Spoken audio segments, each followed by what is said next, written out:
Today we're going to start talking about a very, very important topic, and that is factoring. Factoring is very, very crucial, not only for this year, but most importantly for geometry. You will factor in geometry more than anything else. If you cannot factor, you are going to struggle in geometry. Now that doesn't mean that you're not going to get extra practice in geometry. That doesn't mean you're not going to get extra work, but it's very, very important that you can factor. If you can factor going into next year, it's going to make things much, much easier.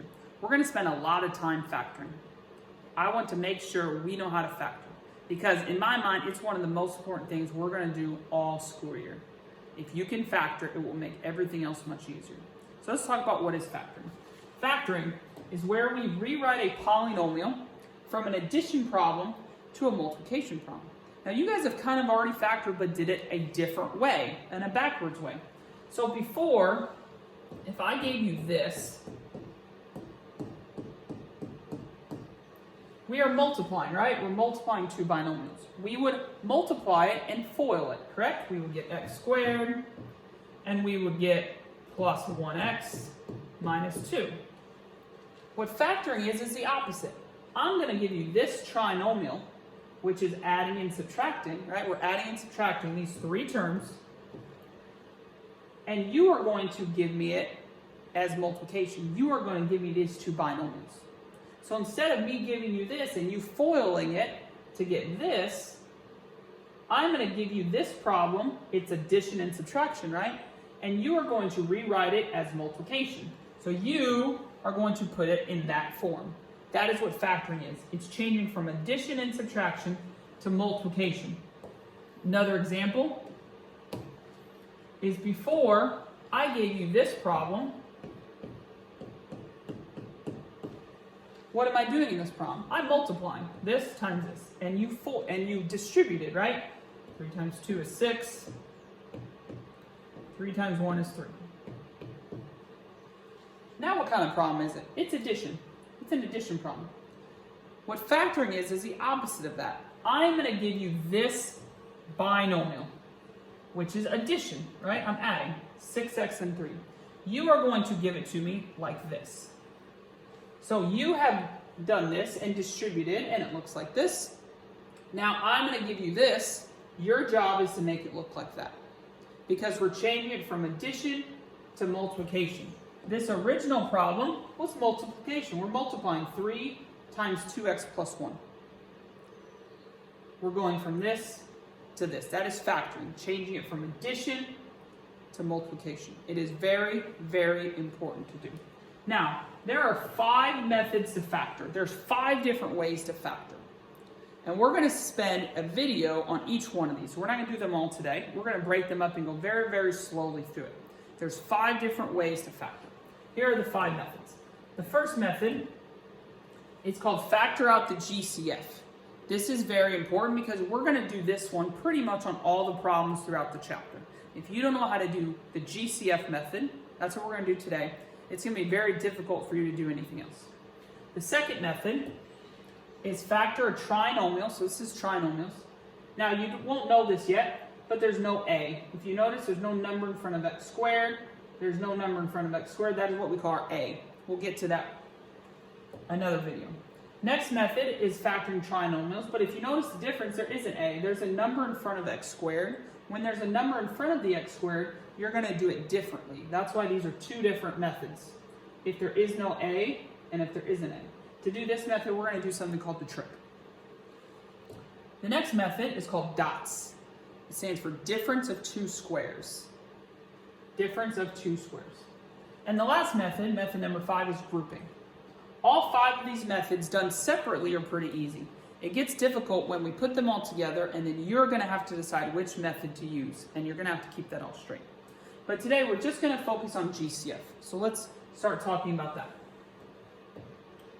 So if I give you this problem, 8x plus 12y, it is an addition problem. I'm adding 8x and 12y.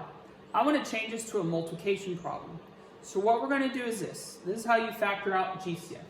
You have to look at both your terms and figure out what is the greatest common factor of those terms. Meaning, what's the largest number that goes into both of those terms evenly? what goes into both of those terms evenly. So what's the largest number that goes into both 4 and 12 evenly? And it's 4. Or sorry, 8 and 12 evenly, and it's 4. So we're going to put the 4 here. Inside of parentheses, we're going to divide both of those terms by 4. So 8 divided by 4 is 2, 2x. 12 divided by 4 is 3. And that is your answer. I factored out a GCF. Figure out what is the greatest common factor of both terms and take it out. When we take it out, we're doing division. We're dividing. 8 divided by 4 is 2. 12 divided by 4 is 3. If you want to check your answers, it's very easy to do so. Distribute. Take 4 times 2, I get 8x. Take 4 times 3, and now I get 12y. So you can always check these. Just distribute. Distribute your answer back and see if you get where you started. 14y to the second plus 21y.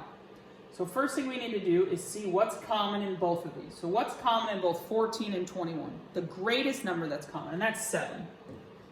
Now, is there anything else that they have in common? They both have a y. So I can take out a 7y. They both have a y in common. This and this both have a y I can take out.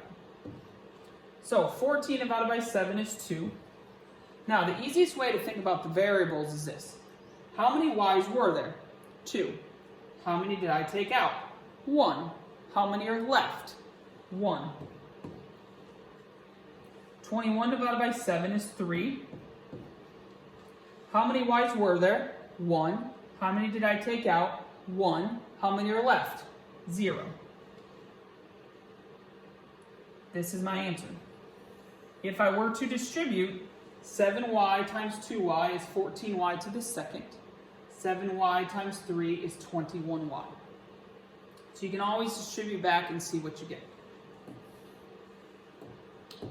15x to the second y minus 25xy. When you get some that look a little complicated like this, just break it up and look at each part separately. So first let's look at the 15 and the 25. What's the greatest common factor of 15 and 25? It's 5. So now let's look at the variables. Do they both have an x? Yes. Do they both have a y? Yes. Okay. 15 divided by 5 is 3. How many x's were there? 2. How many did I take out? 1. How many is left? 1. How many y's were there? 1. How many did I take out? 1. How many are left? None. So I'm done with this term. Now I go to this one. 25 divided by 5 is 5. There was 1x. I took it out. There's none left. There was 1y. I took it out. There's none left. That is my answer. If I were to distribute back, I get where I started. You can always check your answers. This is a trinomial. Nothing changes. It could be a binomial, a trinomial, 4 terms, 5 terms, 100 terms.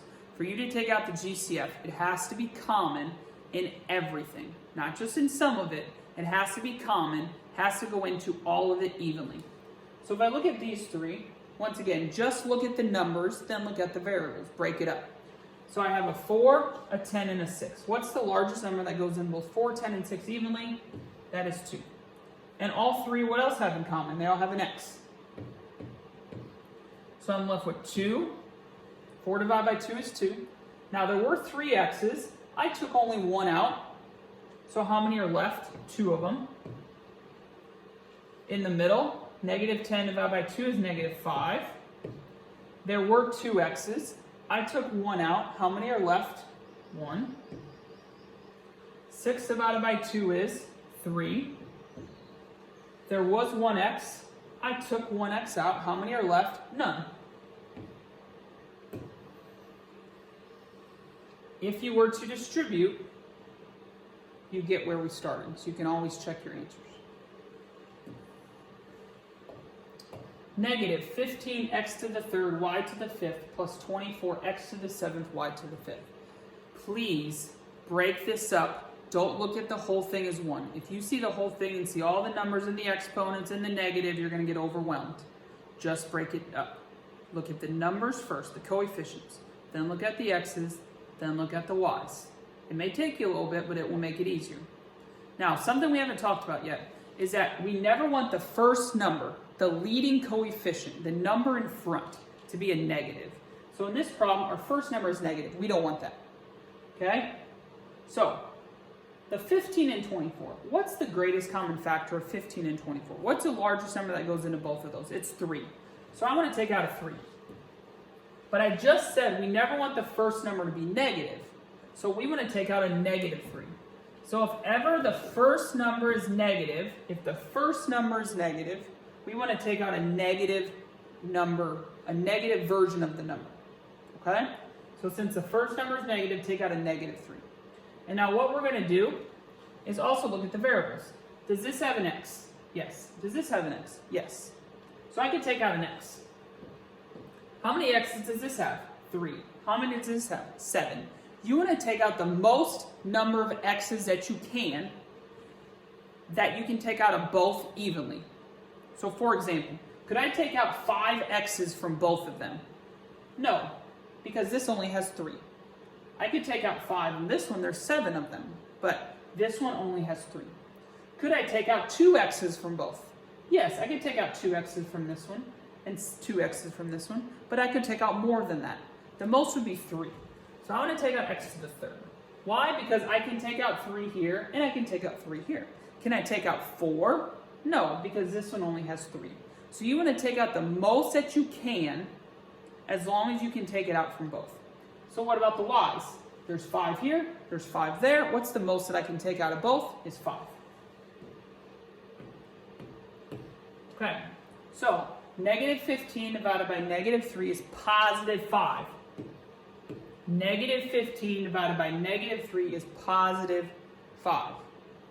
There were 3 x's. I took all 3 out. That means I have none left. There were 5 y's. I took them all out. There's none left. So now I go to the back. 24 divided by negative 3 is negative 8. And that is something that many people mess up. That is a positive 24. That does not mean this is going to be positive. 24 divided by negative 3. I took out a negative 3. I factored out a negative 3. So 24 divided by negative 3 is negative 8. There were 7 x's. I took out 3 of them. That means there's 4 left. There were 5 y's. I took them all out, so there's no y's left. That is my final answer. It looks complicated, it looks confusing. If you look at each part separately and go slowly like I did, hopefully you can do it. Now the one thing we haven't talked about yet is what happens if there's nothing you can take out. So for example, what if we do 7x plus 8? Well, what's common in both of those? What number can I take out of both? What's common? Nothing. So if that's true, we're going to write the word prime. It is prime if nothing can go into both. I cannot take out anything besides 1. 1 always works. I could take a 1 out of both, but we usually don't count 1. So it's prime. So let's look at this example. Negative 7xy plus 10. Now what can I take out of both 7 and 10? What number is common in both 7 and 10? Nothing. There's nothing I can take out of both of them. So you would think it's prime. However, think about what I said on the last example. We never want the first term to be negative. Never want the first term to be negative. In this case, my first term is a negative 7. So what number can I take out of both of those? Nothing. But what did we just talk about? You can take out of every number. That's 1. So if this problem, there's nothing I can factor out, but the first number is negative, which we do not want, we're going to take out a negative 1. Okay? If the first number is negative, but there's nothing I can take out of both, like on this one I could take out a 3, this one I can't take anything out, so we're going to make it a negative 1. That's going to leave it 7xy minus 10. That's going to change the signs. So instead of that being a negative 7, it becomes a positive 7. Instead of a positive 10, it becomes a negative 10. And that's where a lot of people forget. They forget to make that a negative. All right, let's look at 2 more examples. So this is a trinomial. So first, once again, break it up. Let's look at the coefficients. What can I take out of 2, 3, and negative 4? What's common in all three of those? Nothing, besides 1. So we're going to leave that. So now let's look at the variables. Do they all have an x? Yes. This one has 3, this one has 7, this one has 4. So what's the most I can take out of all of them? Remember, they all have to be able to take out the same amount. That's why it's called a common factor. I can take out 3. Could I take out 5? Well, I could from this one, but I can't from this one, or from that one. Could I take out 2 x's? Yes. They all have at least 2, but I could also take out 3. I want to take out the most. What about the y's? That has 5, that has 1, that has 8. So I can only take out 1 y. This one only has 1. I can't take out 2 y's. This one only has 1. Now, the 2 stays 2 because there's nothing that can be taken out of 2, 3, and 4. There were 3 x's. I took all 3 out. There were 5 y's. I took out 1. That means y to the 4th. Leave the 3. There were 7 x's. I took out 3. That means there's 4 left. There was 1 y. I took the 1 y out, meaning there's no y's left. In the back is negative 4. There were 4 x's. I took out 3 of them, so there's 1 remaining. There were 8 y's. I took out 1, which means there's 7 left. This is my answer. Go slowly through it. Don't try to do it all in one sitting. Don't try to just look at it all and do it all once. You got to break it up. Last example. Once again, it's a trinomial. What goes into all 3 numbers evenly? I have 8, 10, and 2. What goes into all of them evenly? Well, 2. Okay? They all 3 have what else? An x. So I can take out an x. So 8 divided by 2 is 4. There were 3 x's. I took out 1 of them. That means there's 2 left. 10 divided by 2 is 5. There were 2 x's. I took out 1. That means there's 1 left. Now, here's why I want to do this example. Negative 2x, and I took out a 2x. So there's nothing left, right? It was 2x. I took out 2x. It's all gone. I took it all out. So does that mean I just close it off? No. Because think about it. If I were to distribute it back, remember to check, we just distribute. If I were to distribute this back, do I get the trinomial that I started with? No, it's not. So negative 2 divided by 2 is negative 1. There was an x. I took it out. There's none left. So whenever you took out the entire term, it said 2x. I took out a 2x. I took out the whole term, meaning there's nothing left.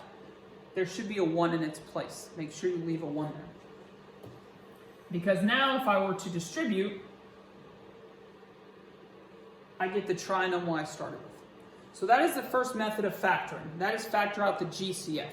Figure out what is common in all your terms. If it's a binomial, what's common in both terms. If it's a trinomial, what's common in all 3. We didn't do one like this, but if it's got 4 terms, what's common in all 4? It has to be common in everything, and then you take it out. Break it up, go slowly, go separately, and hopefully it'll be pretty easy.